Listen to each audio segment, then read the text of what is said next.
I'm Dara Halpin, the founder of Sheela.ie, and you're very welcome to our YouTube channel. At Sheela, we're on a mission to empower you to take care of your pelvic floor health. Today's video is all about stress incontinence, how to know if it's affecting you and what you can do about it. Let's get started.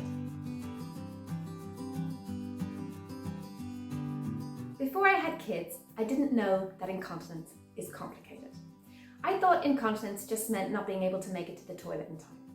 I had no idea it could affect anyone of any gender at any age, and that it had so many different causes and solutions. One way to get a bit closer to finding the solutions that will work for you is to understand a bit more about the type of incontinence that you have and what you can do about it. There are 6 main types of incontinence that could be affecting you. If you want to know more about these, I'll link to our article about them in the description below this video. But today I'm talking about stress incontinence. Stress incontinence is the most common type of incontinence in women. It occurs when there is extra pressure in the tummy area, which pushes down on the bladder, and the pelvic floor muscles can't contract effectively to counteract this pressure. This pressure is known as intra-abdominal pressure and can be caused by activities like laughing, coughing, sneezing, or physical movements like jumping, running, lifting, or even walking. There are a number of reasons why the pelvic floor muscles might not be able to contract effectively.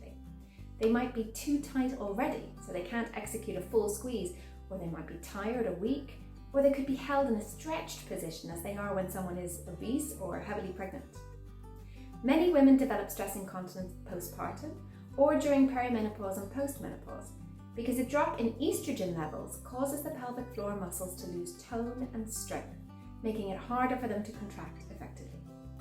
Many people also report that symptoms are worse around the time of their period for the same reason. Pregnancy, childbirth, menopause, obesity, chronic constipation, chronic stress, and chronic coughing all increase your risk of stress incontinence. Stress incontinence is commonly experienced at the same time as other forms of incontinence, like urge incontinence. That's when you feel a strong urge to wee and can't make it to the toilet in time.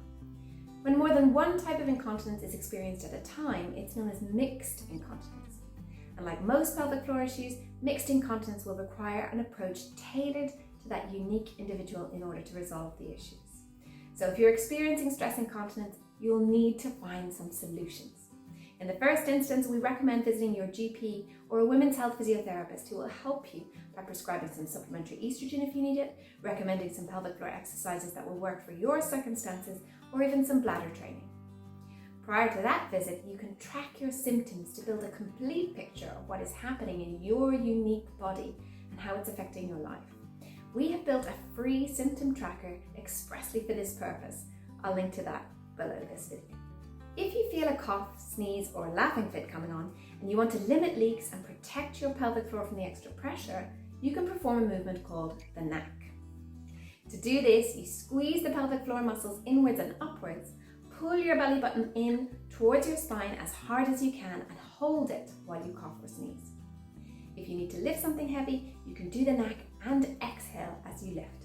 This will stop any additional pressure from further stretching the pelvic floor muscles. To resolve your symptoms, it's likely that you will also need to work on improving strength and/or flexibility in your pelvic floor muscles. This is best done in a holistic way, so explore options like yoga and Pilates, which improve pelvic floor and core strength while working on flexibility and full range of movement. Just make sure you tell your teacher about your issues and prepare for the class by wearing the right leak protection if you need it and clothing you feel comfortable moving around in.